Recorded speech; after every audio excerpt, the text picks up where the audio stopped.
bem-vindo ao canal Futebolaço, Dieguinho na área, tá entrando no ar a nossa primeira edição desta terça-feira e com muito assunto, mas muita coisa mesmo pra gente debater. Tivemos um resultado um pouco atípico ontem pela situação de tabela, a vitória do Juventude, isso impactou muito na situação do Vasco. Além disso, também vamos fazer um debate aqui sobre a situação de Pablo Verratti. O Vasco avança e chega a um acerto salarial com mais um atleta e a negociação está caminhando para um final feliz. Enfim, tem muito assunto para a gente debater, então vou pedir para você deixar o like no começo do vídeo, que ajuda muito. Se for a sua primeira vez aqui no canal, se inscreva aí. Nós gravamos normalmente de 2 a 3 vídeos por dia aqui no canal, para você ficar muito bem informado de tudo que rola no Vascão da Gama. E olha que camisa extraordinária, camisa de goleiro do Vasco, temporada de 2006, 2007, da Reboque.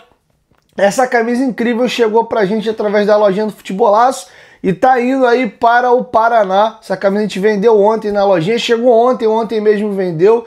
Então você que quiser comprar camisas antigas do Vasco da Gama ou vender uma camisa que você tem aí e não usa mais, engordou ou emagreceu, ou tá precisando fazer uma graninha, entre em contato com a gente lá no direct do Instagram, tá bom? Que a gente pode estar adquirindo sua camisa também. E para vocês terem uma ideia, chega novidade sempre pra gente. A galera, por exemplo, aí que usa tamanho GG, camisa do título carioca do Vasco da temporada 2003, jogou aqui Petkovic, Marcelinho Carioca, foi o cruzamento de letra do nosso Léo Lima. Então você pode estar adquirindo essa camisa aqui, ó, GG com a gente lá na lojinha do Futebolaço. Além dessa peça incrível do Cariocão de 2003, mostrar algumas peças que a gente tem à pronta entrega. Camisa aí, ó, zerada, sem detalhe nenhum, de 2022, da capa tamanho M. Essa camisa tá saindo por apenas R$250.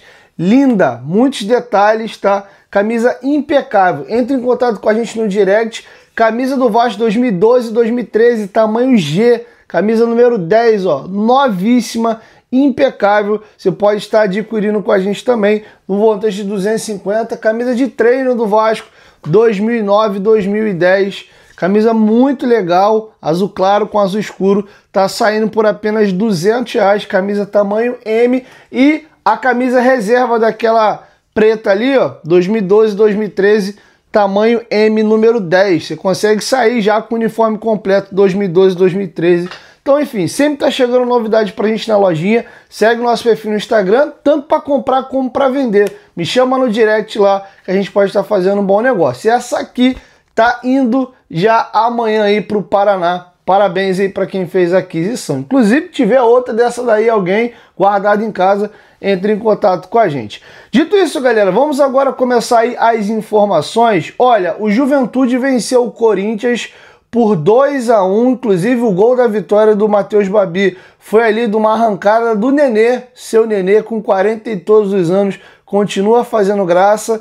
E um dado que me chamou a atenção, além da própria vitória do Juventude, que não foi boa para o Vasco, ao mesmo tempo também pode dizer que tem algo de positivo que deu para tirar dessa vitória do Juventude, o Juventude não perde para o Corinthians em casa há 20 e poucos anos, cara, 21, 22 anos. E o Vasco não ganhava o Corinthians nem em casa e nem fora desde 2010. O Vasco foi voltar a vencer em São Januário no ano passado. Aí a pergunta que eu faço para os senhores: como é que o Juventude fica 20 anos sem perder em casa para o Corinthians, ainda que o Juventude tenha passado anos na Série B e tal, mas só para vocês terem ideia, dos últimos 9 confrontos, são 6 vitórias do Juventude e 3 empates. E por que que o Vasco pena tanto para ganhar do Corinthians? Será que é o frio exacerbado que nós temos lá? Lá no Alfredo Jaconi, e os times quando vão jogar lá não estão tão adaptados? É bem verdade que o Juventude pega a galerinha do eixo aqui e mói, né? Os times do Rio têm muita dificuldade de ganhar lá. O Corinthians, que eu não sabia, é freguesaço do Juventude, mas essa informação me chamou a atenção. Tá passando para vocês na tela a classificação e nós temos uma situação muito delicada. Essa vitória do Juventude empurrou a equipe gaúcha para 14 pontos. O Vasco, dependendo de uma combinação de resultado nessa próxima rodada agora, o Vasco pode cair para vice-lanterna do campeonato. Olha que loucura! Ao mesmo tempo, com esses tropeços do Corinthians e do Grêmio, que, por exemplo, eu não estava contando nessa rodada, deixa nesse momento do Ceará para baixo todo mundo lutando contra rebaixamento. O ponto positivo, se é que dá para colocar assim nessa vitória do Juventude, é que o Corinthians não desgarra. O Corinthians fica ali preso, nesse momento está a 6 pontos da gente. Com um detalhe, o Corinthians não tem jogo atrasado, tá? Se você pega ali o Ceará, que tem a mesma pontuação do Corinthians, mas no critério de desempate é o 12º, tem um jogo atrasado. Corinthians não tem, o Santos tem um jogo atrasado, o Grêmio tem um jogo atrasado, o Vitória não tem jogo atrasado, o Vasco tem 2 jogos atrasados, o Fortaleza tem um jogo atrasado, o Juventude e o Sport, que são lanterna e vice-lanterna, tem 2 jogos atrasados, assim como o Vasco. Então, dos 4 times que estão na zona, 3 tem 2 jogos a menos, então essa tabela tá meio fake e a gente pode ver algumas movimentações. Agora, quer uma informação que vai te assustar ainda mais? O Vasco é a pior equipe pós-Copa em termos de pontuação. Tá passando para vocês aí na tela, só fazendo uma atualização. No momento do print, o Juventude não tinha jogado ainda com o Corinthians. Eles venceram, saltaram de 3 para 6 pontos. Então o Vasco, de maneira assim, bem bizarra, é o pior time em termos de pontuação do Campeonato Brasileiro pós a pausa para a Copa do Mundo de Clubes. O Vasco tem 3 empates, 2 derrotas e 2 jogos a menos, né? Ele não jogou com o Bahia e não jogou com o Juventude. O Sport, que é o lanterna do campeonato, com pífios 9 pontos, pós-Copa, tem 3 pontos a mais que o Vasco. O Sport fez 6 pontos em 7 rodadas. Então, olha a situação que a gente está. Não adianta ficar jogando como nunca e empatando ou perdendo como sempre. Se puder até inverter a lógica, começar a jogar mal e ganhar, nem que seja por um período, a gente precisa. Não dá mais para negociar resultado. Conforme o tempo vai passando, a situação vai ficando cada vez pior. Basta uma dessa galerinha aqui, ó, que tem aqui do Ceará, Corinthians, o próprio Santos está embicando para lá já. Essa galera aí em 2 rodadas faz uma pontuação forte, a gente rateia, meu amigo. Pouco está afundado ali do Grêmio para baixo, do Vitória para baixo, e é isso. E correndo já o risco, coisa que não acontecia em rodadas anteriores, do Vasco agora já flertar até com a vice-lanterna. Tá feito aí o registro para vocês da nossa situação de campeonato.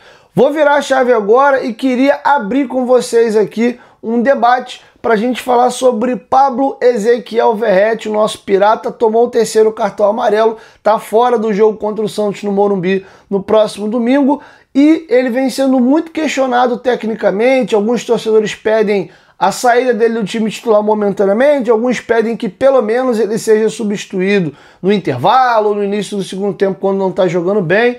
O debate Pablo Verratti está posto. E eu queria trazer alguns argumentos aqui sobre o momento do nosso camisa 9. Com todas as críticas e insatisfação de parcela da torcida, o Verratti é o 2º jogador da América do Sul que mais fez gols em 2025. O Verratti tem nada mais, nada menos do que 22 gols marcados no ano de 2025. Somente um jogador da América do Sul, nascido aqui, tem mais gols que eles, que é quem? O Lionel Messi. O Lionel Messi tem 24 ou 25 gols e tá bem pouca coisa à frente do Verratti. Olha que baita número que o Pirata tem em mãos. Outra informação importante que saiu ontem, divulgada pelo R10 Score, o Pablo Verratti iguala um feito na história do Vasco que apenas o Roberto Dinamite tem. Que feito é esse, Dieguinho? Fazer mais de 10 gols por 3 edições consecutivas de Campeonato Brasileiro. O Roberto Dinamite conseguiu, por 4 campeonatos brasileiros consecutivos, fazer mais de 10 gols. De 72 até 76, ele conseguiu esse feito. O Verratti, do campeonato... e aí, aproveitando até para trazer o número redondo para vocês, O Campeonato Brasileiro de 73, o Dinamite marcou 13 gols em 32 jogos. O Brasileiro de 74, ele marcou 16 gols em 26 jogos. O Brasileiro de 75, ele marcou 15 gols em 19 jogos. Olha como é que a média de gols dele vai subindo. E o Brasileiro de 76 foram 12 gols em 19 jogos. Já o nosso pirata Pablo Ezequiel Verratti, ele tem os seguintes números aqui. Brasileiro de 2023, 10 gols em 21 jogos, praticamente meio gol por partida, média para atacante muito alta. Já em 24 ele teve uma queda, ele fez 13 gols em 35 jogos, já ficou mais ou menos ali no 0,3, tá? E esse ano é a melhor média dele de gols no Brasileiro. Ele tem 10 gols em 16 partidas. Para a gente pegar de comparação a primeira temporada dele, que foi incrível, ele precisou de 21 jogos para marcar 10 gols. Na atual edição do Brasileiro, ele tem os mesmos 10 gols, sendo que com 5 jogos a menos, com 16 partidas. E aí eu queria fazer um comentário que tem muito a ver com a geração e com o momento que a gente vive. Eu até brinco que a gente vive a geração SofaScore. A galera se apega muito em número. Se a gente for falar só de número, não cabe opinião. O Verratti é um cara extremamente decisivo, sendo que eu acho que desde que entrou em voga essa era Cristiano Ronaldo e Messi, a coisa subiu em termos de gol e assistência em números absurdos e começou a se debater cada vez números no futebol. Às vezes o fator principal, na minha opinião, que é a bola jogada, é o futebol apresentado pelos atletas, isso acaba sendo menos discutido em detrimento de número. E nem tudo na vida é só número. Eu acho que você consegue perfeitamente dizer que o Verratti tem números bem interessantes, principalmente no que tange a efetividade em marcar gols, mas ao mesmo tempo dá sim para lembrar que o futebol não é apenas isso. E no jogo jogado, e nas outras valências e nas outras necessidades que o futebol te impõe, o Verratti sim tá mal, tá? E aí, pegando uma opinião pesada sobre o tema, o Casimiro Miguel, nosso Casé, na live dele no canal dele onde ele faz as suas lives, ele estava debatendo com o pessoal do chat e ele deu a opinião e a visão dele sobre o Verratti. Eu vou deixar com vocês o Casé dando a palhinha dele do que ele acha dessa situação do Verratti. Com vocês, Casimiro. E com o Alan, mais ou menos, cara. A gente diverge em algumas coisas, assim. Ele odeia muito o Verratti. Cara, eu só não gosto, tipo assim, eu já falei isso com ele. Eu só não gosto de opinião burra pra aparecer, tá ligado? E eu já fiz isso várias vezes. E ele às vezes faz também. Eu não curto essa ideia, tá ligado? De você ficar... Por exemplo, a galera fica martelando o Verratti. Cara, o Verratti é o artilheiro do Brasil no ano. O Verratti é limitado? Sem dúvida alguma. Quem não acha o Verratti limitado é maluco. O Verratti é extremamente limitado. Ele tem uma característica muito forte, que é a bola de cabeça. O resto ele é um cara extremamente limitado. Agora, assim, qual que é o substituto do Verratti? Não tem. Não tem. Não é culpa do Verratti que o Vasco não contratou um centroavante reserva.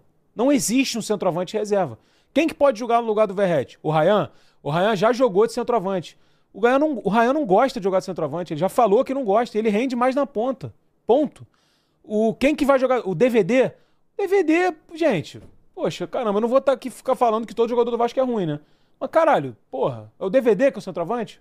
Então assim, tipo, não tem muito o que fazer. E aí, não é que ele não é insubstituível. É que o Vasco não tem ninguém pra colocar no lugar do cara, pô. É absurdo. É um erro de planejamento, mais um, grotesco, tá ligado?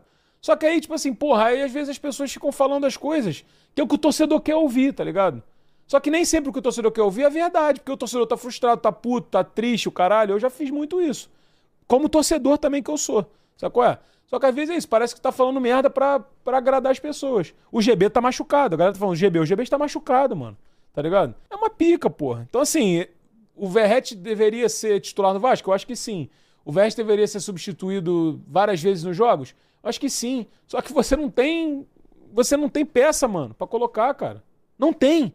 O planejamento do Vasco é patético e o Vasco não tem o centroavante reserva. Bom, tá feito aí o registro do Casé. Quero te ouvir. Deixa a sua opinião aqui embaixo nos comentários. Eu só queria complementar um pouquinho aqui. Eu acho que não é para ser radical um pouco assim como o Casé foi. Ele nem foi tão radical, na verdade. Mas assim, o Vasco de fato não tem um jogador contratado para ser uma sombra ou eventualmente até brigar para ser titular de mais peso no elenco ou eventualmente até no banco. Não tem. O GB que estava voando no sub-20 teve essa lesão agora e está fora, está próximo do retorno. E o Ryan, que era 9 na base, mas no profissional joga mais de ponta do que de 9, a gente pede para jogar ali e eventualmente até o David. Agora, uma coisa é uma coisa, outra coisa é outra coisa. O Verratti vem desempenhando mal em vários jogos. Ele iniciar a partida como titular, eu acho até que pouca gente pede para de fato ele ser banco, mas que pelo menos ele seja substituído nos jogos quando ele estiver mal. Porque o Diniz entrou numa que mesmo jogando mal, às vezes até jogos que o Vasco teve jogador expulso, e ele não tirava o Verratti de jeito nenhum. Ele fez isso inclusive na altitude. O Verratti saiu com 86 minutos do segundo tempo. E aí a gente não tem nem como dizer se vai dar certo ou se vai dar errado, porque essa questão está sepultada praticamente pelo Diniz, porque nem a oportunidade da gente testar e da gente ver, o Diniz não tem dado. Então tá feito aí o meu registro e a minha opinião sobre o caso. E sim, um jogo específico ou outro, porque não ele ficar no banco. Ele é um jogador, lembrando, já de 37 anos de idade. O Brasil tem uma dimensão do tamanho de um continente, é viagem pra caramba, pra cima e pra baixo, jogo quarto e domingo. Talvez até a queda de desempenho dele, vai saber se não é físico. Às vezes ele é voluntarioso, ele briga em campo, mas às vezes ele não está no melhor momento físico dele. E aí ele já é um jogador com um pouco de deficiência técnica, de repente já um pouco mais aquém fisicamente. Isso estoura no futebol dele. Até jogadores de nível superior técnico, se não tiverem no auge da sua forma física, costumam ter uma queda de desempenho. Então tá feito aí os argumentos, o meu, do Cazé.